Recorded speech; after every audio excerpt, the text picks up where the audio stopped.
कृष्णा नदीचा पूर पाहण्यासाठी सांगलीत नदीकाठावर मोठी गर्दी होते। पाण्याची पातळी वाढू लागल्याने नदीकाठावर पोलीस बंदोबस्त तैनात करण्यात आलाय। स्वामी समर्थ घाट सरकारी घाटावर जाण्यास बंदी घालण्यात आली आहे। टिळक चौकातही पोलिसांनी बॅरिकेड्स लावलेत। दरम्यान पुराच्या पाण्यात उडी घेणाऱ्या एका तरुणाला पोलिसांनी ताब्यात घेऊन चोप दिला। कृष्णा नदीच्या पाण्याची पातळी इंचाने वाढत चालली आहे। पुराचं पाणी पाहण्यासाठी 2 दिवसांपासून नदीकाठावर मोठी गर्दी होते। लहान मुलांपासून ते वृद्धांपर्यंत सारेच नदीकाठावर पाणी पाहण्यासाठी येत आहेत।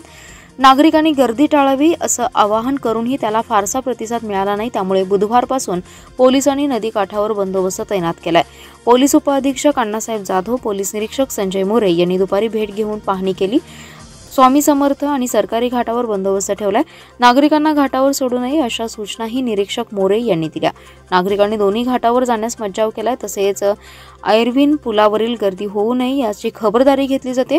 दरम्यान दुपारी आयर्विन पुलावरून एका तरुणाने पुराच्या पाण्यात उडी घेतली। पोलिसांनी त्याला ताब्यात घेऊन पोलीस ठाण्यात आणलं। तिथे त्याला चांगला चोप देण्यात आलाय।